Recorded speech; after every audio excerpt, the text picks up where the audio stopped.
Welcome to the Explainer. Today, we're diving into this really powerful idea that to find our brightest light, we don't actually go looking for the sun. Instead, we have to bravely step right into our own darkness. So let's start with something I think we've all felt at some point, that instinct to, play small, to kind of dim our own light so we don't stand out too much, or maybe make other people uncomfortable. Where does that even come from? And what is it we're so afraid to show? Well, this tendency isn't just some vague feeling. In the system we're exploring today, it actually has a name. It's called a fracture state. Think of it as that disconnect between who we really are and how we act in the world. It's like the brilliant idea you have in the shower versus the super watered-down version you end up presenting in a meeting. That gap, that's the fracture. And this quote, it gets right to the heart of that fractured state.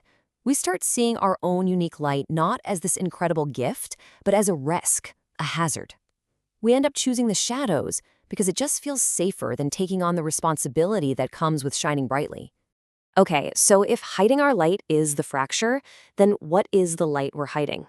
Let's get into the core concept for today, luminescence. The best way to think about it is like your soul's unique fingerprint. It's not just a nice poetic idea of an inner light. The system we're looking at describes it as a literal frequency, a vibration, like a mix of colors that represents your true essence, and it's always there, just bubbling under the surface, trying to get out. And see, this isn't some passive, abstract concept. The source material talks about it as this active, vibrant force inside of you. It's an energy that is constantly pushing to be expressed, basically just waiting for you to give it permission to show up and take form in the real world. Now, this idea of luminescence, it actually fits into a much bigger picture. The source material calls these frameworks ribs. Think of them like 12 core pillars that make up our inner architecture. And for this particular rib, luminescence, you can see the whole spectrum. On one end, you've got the fracture state. That's when you quiet your brilliance. And on the other, cohesion, where you're so fully yourself that your presence literally stabilizes a room. And the key to moving from one to the other, it's this archetype, the Dark Luminaire. All right, so let's dig into this character. Every one of these ribs has a corresponding archetype. And for luminescence, we get this really fascinating figure called the Dark Luminaire.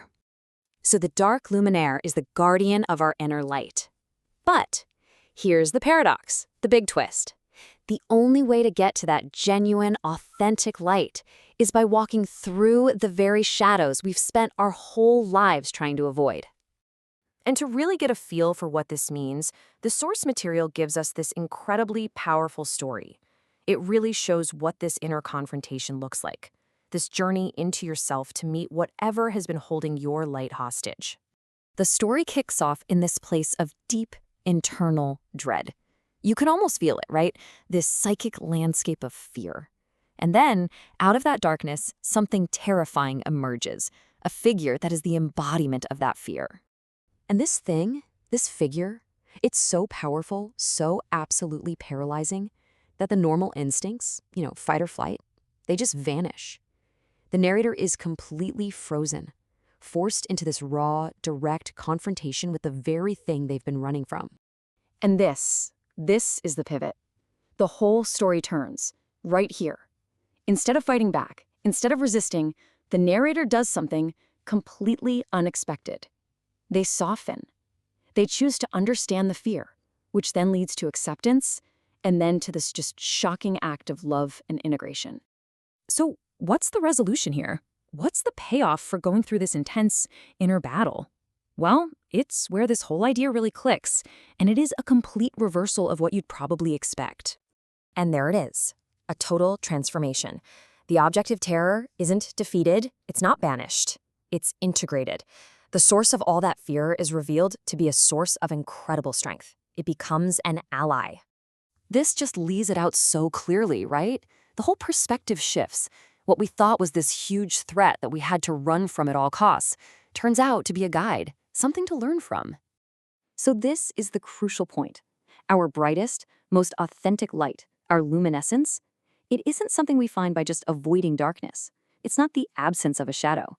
It is forged directly within it through that courageous act of finally facing what scares us. So let's just pull this all together. What should you take away? First, that brilliance you have, it's your heritage, not some hazard you need to hide. Second, real light isn't about getting rid of darkness. It's about integrating it. Also, those fears you've been running from, they actually hold the keys to your growth. And finally, that active brave confrontation can turn your deepest demon into your greatest ally. So we'll leave you with this to think about. What powerful ally, what brilliant light might be waiting for you if you were just willing to turn around and finally face what you've been running from?